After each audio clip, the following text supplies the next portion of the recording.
Les routiers protestent contre les engagements non respectés par le gouvernement burkinabé en août 2018.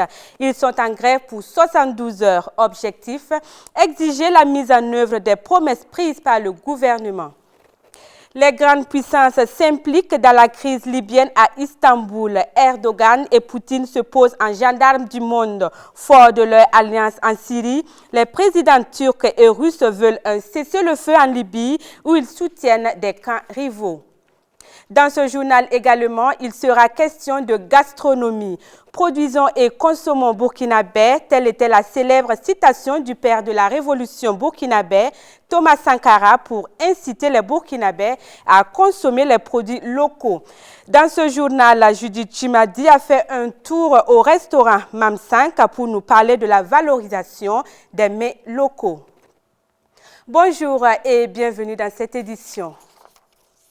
Il l'avait annoncé le 31 décembre dernier. C'est chose faite. La grève des chauffeurs routiers du Burkina Faso a démarré hier. Ils dénoncent le non-respect de l'engagement pris par le gouvernement pour améliorer le fonctionnement de leur travail. Aussitôt débuté, les membres de l'Union des chauffeurs routiers du Burkina, l'UCRB, se sont retrouvés au siège du syndicat pour réfléchir ensemble, soit pour trouver une solution pour lever le mot d'ordre de grève, soit pour durcir, pour vite obtenir des résultats. La rencontre n'a pas créé de consensus. Deux camps se sont donc mis en place. Le point avec Bachirou Sawadogo et Kwame Benjamin. L'UCRB, l'Union des chauffeurs routiers du Burkina, durcit une fois de plus le ton contre le gouvernement burkinabé à travers cette grève de 72 heures. Elle qui reproche au gouvernement de ne pas respecter son engagement qui portait sur la mise en place d'une commission chargée de la refonte du système de gestion du fret, la mise en œuvre de l'application intégrale des dispositions de la convention collective du secteur des transports routiers, entamer des pourparlers avec les autorités togolaises afin d'améliorer les conditions de séjour des chauffeurs routiers par l'aménagement du parking adapté. Les membres étaient donc réunis ce mercredi dans les locaux du syndicat pour prendre une décision face à cette promesse manquée. Mais dans la salle, les choses n'étaient pas au beau fixe.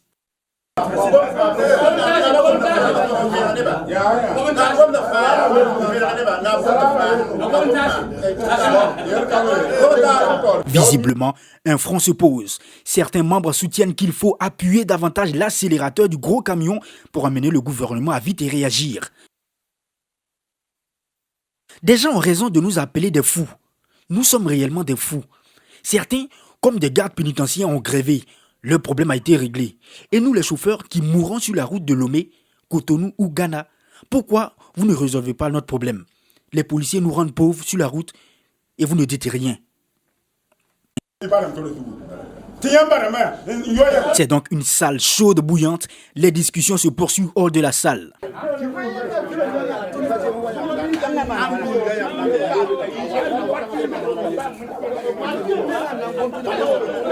Non, c'est pas vous. Tout ce qu'ils ont dit dedans là, moi je n'ai rien écouté dedans. Parce que c'est des conneries. Depuis 2015, c'est la même histoire. Jusqu'à aujourd'hui. Nous on veut où? En fait, ils affirment qu'ils sont allés voir le ministre et que des choses ont été décidées.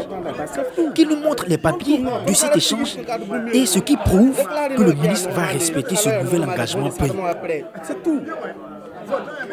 Mais à côté, il y a aussi ceux qui pensent que le pays a beaucoup de soucis, notamment avec les attaques terroristes chaque jour. Donc il faut suspendre la grève. Je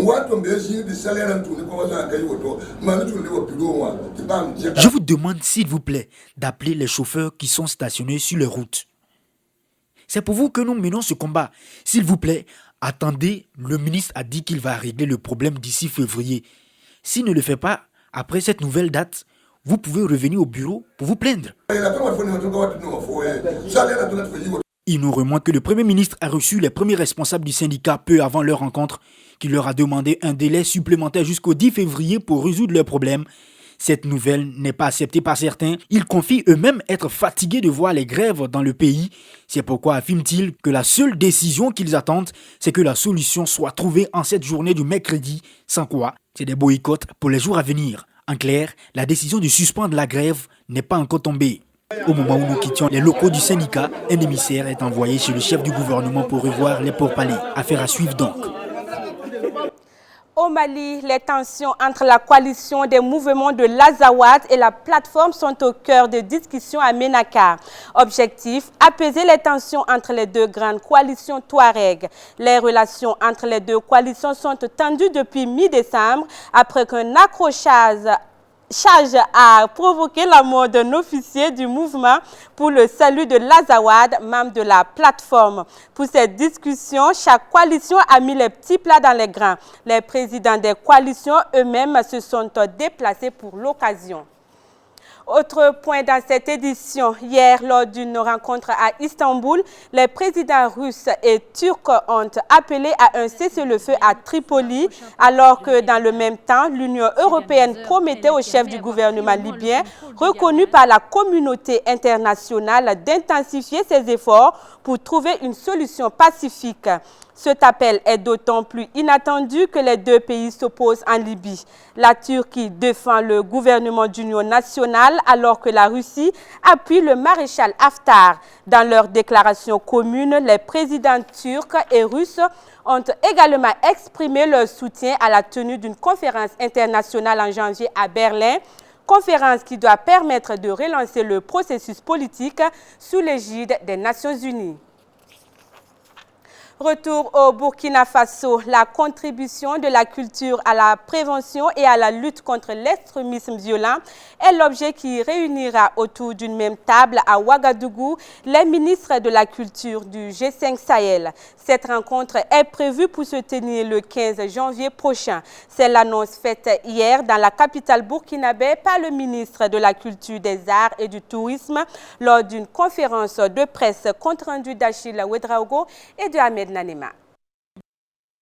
La contribution de la culture à la prévention et à la lutte contre l'extrémisme violent est le thème sous lequel se tiendra du 15 au 17 janvier au Burkina Faso la prochaine conférence des ministres de la culture du G5 Sahel. L'annonce est faite lors d'un point de presse à Ouagadougou, animé par le ministère en charge de la culture, des arts et du tourisme. La question, c'est de savoir si nous devons continuer de faire, par exemple, du cinéma pour du cinéma, ou est-ce qu'il ne faut pas donner une certaine orientation au cinéma dans l'espace G5 Sahel désormais, pour que ce cinéma puisse servir, constituer un canal par lequel on va éduquer, on va sensibiliser les populations sur la nécessité de faire attention à toutes les formes d'extrémisme violent. La lutte contre l'extrémisme violent passe par l'édification d'un socle culturel solide. Prenez les sociétés qui nous servent de référence. Chine, Allemagne et autres. Mais pourquoi ils font face à ces problèmes-là?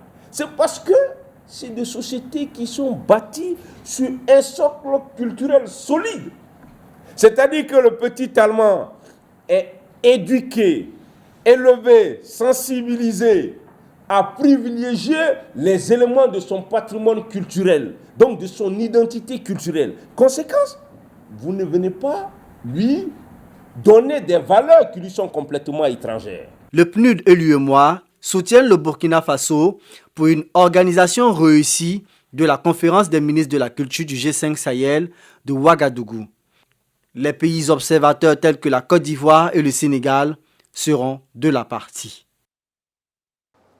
Au Togo, Faure Gnassingbé a été désigné mardi dernier comme le candidat de l'Union pour la République à la présidentielle, dont le premier tour doit se dérouler le 22 février prochain. Élu une première fois après le décès de son père Gnassingbé Eyadema, mort en février 2005 après 38 années passées à la tête du pays, Faure Gnassingbé a été réélu en 2010 puis en 2015 et s'apprête donc à se présenter à un 4e mandat. Une candidature qui a été rendue possible grâce à la réforme constitutionnelle controversée votée par l'Assemblée togolaise en mai dernier. Au Tchad, les travailleurs du secteur public sont en grève depuis mardi pour réclamer la restauration de leurs indemnités suspendues depuis 2016 dans le cadre de mesures d'austérité imposées par le gouvernement pour faire face à la crise financière. Hier donc, Idriss Déby avait rendez-vous avec les représentants de la plateforme syndicale revendicative. En réponse aux exigences des travailleurs, le chef de l'État a accepté de restaurer à hauteur de 35% les indemnités, primes et augmentations générales spécifiques. Le principe de dégeler les effets financiers des avancements et le remboursement des frais de transport non payés a aussi été acquis. C'est seulement après signature du protocole d'accord que la grève sera levée selon un responsable syndicat qui s'est confié à RFI. Après de nombreuses promesses non tenues, les travailleurs restent méfiants. L'année 2019 vient de s'achever. Cependant, la sphère économique burkinabé a été marquée par plusieurs événements. Il s'agit entre autres de l'annonce de l'ECO, de la réalisation d'infrastructures socio-économiques, de la signature du traité de la zone de libre-échange continentale africaine, mais aussi des affaires judiciaires telles que l'affaire dite de charbon fin et de trading. Alain Koulibaly a fait un tour d'horizon sur l'actualité économique du Burkina en 2019. L'annonce de la fin du franc CFA en Afrique de l'Ouest francophone est incontestablement l'actualité économique phare de cette année 2019. Actée en décembre dernier à Abidjan par les présidents Macron et Ouattara, cette réforme historique fait suite à de multiples remous sociaux contre le franc CFA et l'ingérence de la France dans l'économie de ses anciennes colonies africaines. En la matière, les réserves de change de cette nouvelle monnaie nommée l'ECO ne seront plus logées au sein du Trésor français. La France ne fera plus partie des instances décisionnelles de l'ECO, mais en revanche, la garantie et la parité de cette monnaie avec l'euro resteront à la charge de la France. Le Burkina Faso, engagé dans cette réforme, veut par cette action optimiser son flux économique et harmoniser ses échanges monétaires. Sur le plan de la gestion économique, le Burkina Faso a fait bonne figure en 2019, avec plus de 84% de taux de réalisation des réformes communautaires selon la revue annuelle des réformes politiques, programmes et projets communautaires de l'Union économique et monétaire ouest-africaine. Sur 113 textes de l'Union, le Burkina a exécuté entièrement 70. Les 23 autres textes ont été mis en œuvre entre 40 et 99%. Les textes portent sur 3 domaines que sont la gouvernance et la convergence macroéconomique, le marché commun et les politiques sectorielles. Il faut aussi souligner qu'il y a eu un effort d'investissement de la part du gouvernement dans les domaines de l'agriculture, de l'élevage, de l'hydraulique, de l'énergie, des infrastructures, de l'éducation et de la santé.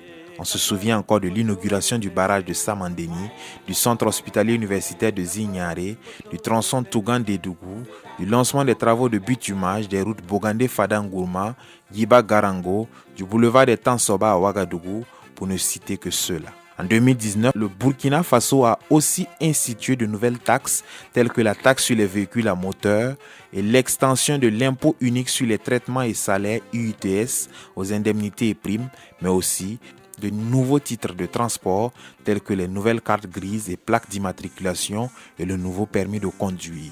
Le ministère en charge du commerce a également entrepris d'interdire l'importation du sucre et des huiles aux fins de promouvoir les entreprises nationales. Il a entrepris d'interdire l'importation des boissons frélatées afin de promouvoir la pratique des bonnes mœurs, mais aussi d'imposer des images sur les emballages de cigarettes pour prévenir les consommateurs des dangers auxquels ils s'exposent.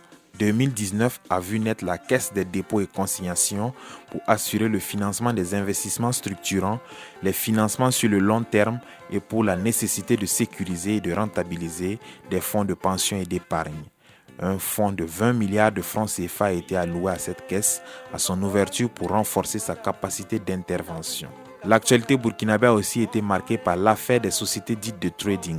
Ces sociétés ont fait l'objet de saisies conservatoires de leurs comptes ouverts dans certaines banques de la place en 2019 pour faire d'escroquerie, de complicité d'escroquerie, de soustraction à l'impôt et de blanchiment de capitaux. À ce jour, l'instruction ouverte est en cours et promet d'être au rendez-vous en 2020. L'affaire dite de charbon fin de la société minière Ayamgol Essakane a aussi fait la une de l'actualité économique burkinabé. Il est reproché à Ayamgol Essakane une tentative d'exportation frauduleuse d'or contenue dans du charbon fin dont le traitement rapporterait plusieurs milliards de francs CFA en complicité avec l'entreprise Bolloré, la douane burkinabé et le ministère des Mines. Le dossier encore non élucidé se poursuit en cette nouvelle année. Sur le plan international, il y a eu l'entrée en vigueur de la zone de libre-échange continentale africaine qui écarte tout protectionnisme entre pays signataires de l'acte. Un marché très vaste qui compte plus de 1,2 milliard de consommateurs, auquel adhère le Burkina Faso. Reste à ce pays d'amorcer d'autres pas, comme la levée effective des barrières pour permettre son opérationnalisation. Quand les plats traditionnels s'imposent dans le quotidien des Burkinabés, l'art culinaire du Burkina Faso est riche en couleurs. Le thon national, le benga, le babenda ou encore le goré s'invitent de plus en plus dans les plats des amateurs des mets locaux. Les restaurants, eux aussi, en font de ces mets leur menu principal. En atteste Mam 5, un restaurant qui valorise les mets nationaux. Bachirou Sawadogo et Judith Chimadi y ont fait un tour. Suivons plutôt. Chez Mam 5, c'est l'heure du coup de feu. Au menu, toujours les mets locaux. J'ai au moins 5 ou 6 mets locaux. Du goré, kumvan, aux amenais, babenda, nyonkon, il y a haricot, petit mil que je fais, haricot couscous et puis du souma. Ouais, Mam 5. À Mona. C'est cuit, c'est cuit. Moi, surtout, j'apprécie plus les beignes au petit mil et les beignes au couscous que j'ai l'habitude de manger ici. Vous remarquez qu'avec ce que je suis en train de consommer, il n'y aurait pas avoir de magie dedans. Tout est naturel. Voilà, c'est pourquoi j'adore les mets locaux. Mariam Sankara ou encore Mamsan, du nom de son restaurant, s'illustre dans la valorisation de la gastronomie burkinabé. Un espace proposant des mets locaux, c'est une idée longuement mûrie par cette jeune femme de 32 ans. Je ne faisais pas les mets locaux tous les jours. C'était les week-ends. Après, les gens demandent, il faut faire. Et j'ai commencé à faire un peu. J'ai dit, bon, les gens aiment vraiment les mets locaux. Je me lance là-dessus. Et pourquoi pas un restaurant typiquement burkinabé, parce qu'on n'en voit pas. Moi, j'ai envie de valoriser nos mets. J'ai envie de faire un restaurant. Pourquoi pas, quand les gens rentrent, que je n'aime même pas de soupe ou quoi que ce soit, juste burkinabé que je suis en train de vendre. Le secret de Mariam Sankara, c'est aussi la toile. Le e-commerce est en vogue actuellement et elle saisit l'opportunité. Moi, mon marketing, c'est plus les réseaux sociaux. Alors, c'est comme je le dis, tu peux l'utiliser pour te faire du bien, comme tu peux l'utiliser pour te ruiner. Et en un clin d'œil, tout bafoue sur toi. Il faut savoir l'utiliser. Tout de suite, à partir de 9h, je commence à publier mon menu sur ma page officielle. Je reçois les appels pour les commandes. Il faut savoir t'y mettre. Il y a mes filles qui sont là, des fois elles décrochent, mais des fois les clients exigent à me parler. Et il faut être loyal, il faut être poli envers tout le monde. Il n'y a pas que tu as publié, quelqu'un se plaint de quoi que ce soit, tu t'excuses et puis c'est fini. Il y a de cela 3 ans, l'aventure a débuté. Aujourd'hui, la persévérance est son seul mot d'ordre. J'invite tout le monde à s'y mettre. Et courage à tout le monde. C'est pas du tout facile, surtout l'entrepreneuriat, surtout quand on est jeune, surtout quand on est entre célibataire, c'est pas facile, mais on ne doit jamais lâcher. C'est comme ça. Il y aura toujours des hicks dans ton boulot, mais tu ne dois pas lâcher. Tu as un objectif à atteindre, ne laisse pas. Fonce, vise ton objectif, tu vas l'atteindre. Mariam Sankara emploie 7 personnes pour le bonheur des adeptes de la gastronomie burkinabé. Ils ont pour slogan « Mangez bien, mangez sain et consommez burkinabé ». Une quête d'authenticité que cherche à valoriser également le gouvernement à travers la Semaine nationale des arts culinaires SNAC. Sport à présent pour clore cette édition. Sacré joueur africain de l'année 2019, le Sénégalais Sadio Mané était attendu à Dakar hier en début d'après-midi. Finalement, changement de programme, son jet privé a continué son trajet direction Liverpool, son club en Angleterre. L'avion n'aurait pas obtenu l'autorisation d'escale à Tunis. Des spécialistes du football étaient déjà dubitatifs quant à l'annonce de son retour, sachant qu'un match de championnat d'Angleterre de son club Liverpool est prévu ce samedi face aux Londoniens de Tottenham et qu'un entraînement des Reds était prévu à Liverpool hier après-midi. Mais ce n'est que partie remise selon la présidence sénégalaise qui annonce un report de la cérémonie en présence du champion les 12 et 13 janvier prochains. Voilà, c'est ce qui met fin à cette édition. Dès demain, Yéli Clarassou vous retrouve pour d'autres actualités. Quant à moi, je vous dis au revoir et à très bientôt.